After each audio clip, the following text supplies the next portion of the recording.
歡迎來到新聞頻道，明星們很高興您訂閱了該頻道。49次被拒後，譚健次靠一碗螺螄粉逆襲。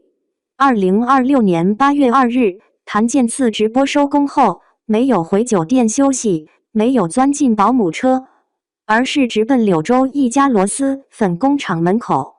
他親手把一份份螺螄粉遞到等候的粉絲手裡，彎腰遞粉，輕聲說謝謝。整個過程持續了很長時間。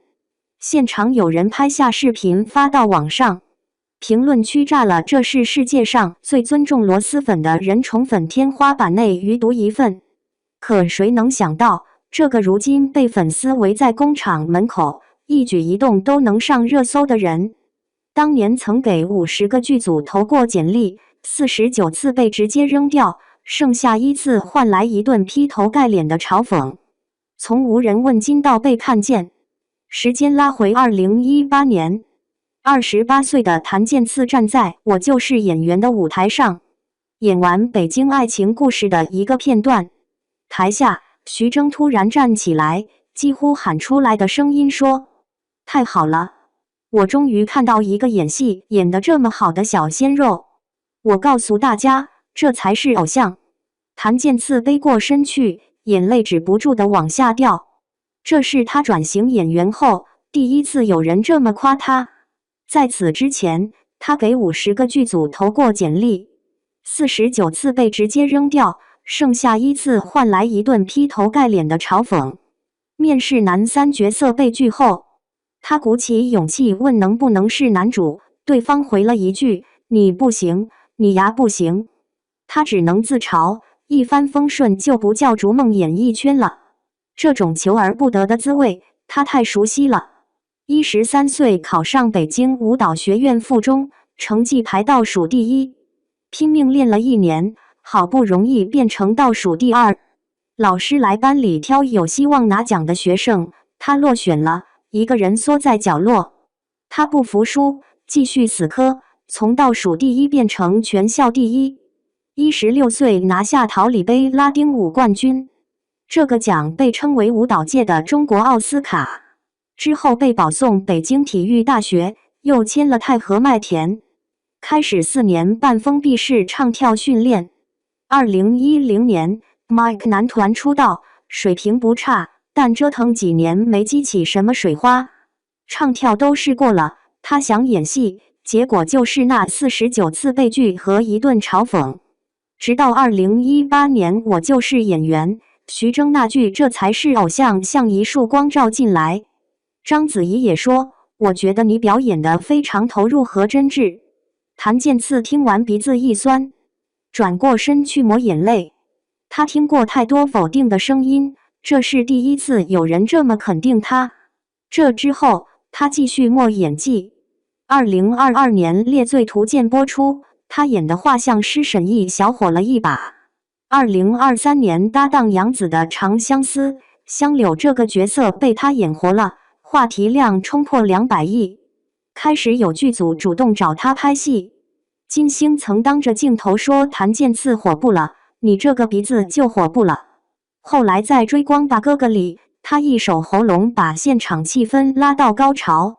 金星當場改口，你可以演戲，但別忘了你唱跳俱佳，你是個舞台演員。但話說回來，從渴望被認可到如今一舉一動都被關注，譚健次到底經歷了什麼？螺螄粉事件可能給出了答案。食物與粉絲的雙重誠意。螺螄粉事件之所以能刷屏，不是因為發粉這個行為本身有多新鮮，而是譚健次做這件事的方式太有儀式感了。他沒有讓助理代發，沒有批量扔過去就走人，他是1對1親手遞送，彎腰，雙手遞上，和每個人輕聲交流。有粉絲後來發帖說，他遞粉的時候會看着對方的眼睛說謝謝，整個過程沒有一絲不耐煩。這種細節裝不出來。更關鍵的是，譚健次對螺螄粉的尊重是出了名的。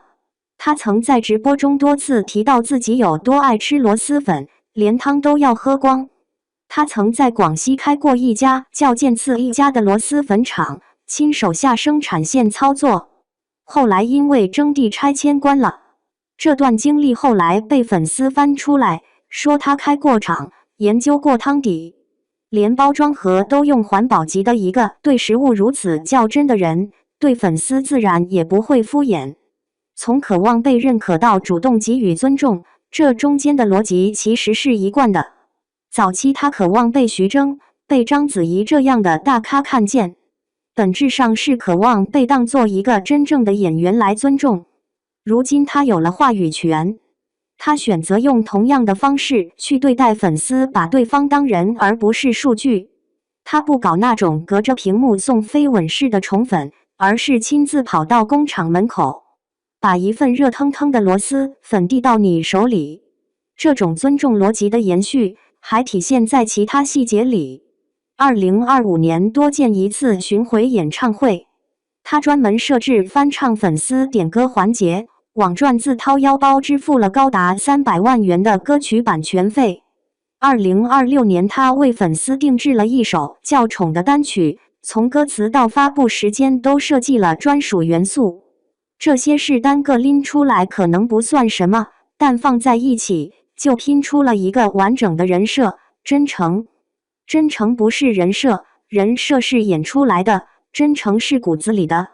檀健次身上最難得的是他把尊重變成了一種慣性，尊重食物，尊重舞台，尊重每一個為他而來的人。寵粉成了事業新引擎。檀健次在螺螄粉廠門口發粉的熱搜，不只帶來了口碑，還帶來了實打實的商業回報。他代言的螺螄粉品牌好歡螺，在事件發生後搜索量同比飆升。聯名款上線首日就登上多個電商平台方便食品熱銷榜前3，單月銷量突破100萬袋。有數據顯示，好歡螺天貓旗艦店在其相關話題登上熱搜後，單日銷售額環比增長超過400%。這不是刷單刷出來的成績，而是粉絲對一個真誠藝人的信任轉化。更值得玩味的是，檀健次自己就是螺螄粉的重度用戶，他曾在直播中多次自發提及並食用螺螄粉，被粉絲形容為用胃投票。他以前開過螺螄粉廠，後來關廠了，但螺螄粉爆火之後，這段經歷反而成了他個人標籤的一部分，一個真正懂螺螄粉的代言人，而不是念稿子念出來的推薦官。品牌方也順勢接住了這波熱度，推出聯名款和限定包裝，粉絲買粉還能獲得明星周邊，形成了一套雙向奔赴的商業閉環。在內娛流量明星頻繁塌房的背景下，檀健次這種接地氣、真誠的人設反而成了稀缺品。他不靠刷數據，不靠買熱搜，不靠製造話題，就靠一個螺螄粉廠門口發粉的舉動，讓全網討論了好幾天。這種差異化競爭讓他贏得了大量路人好感。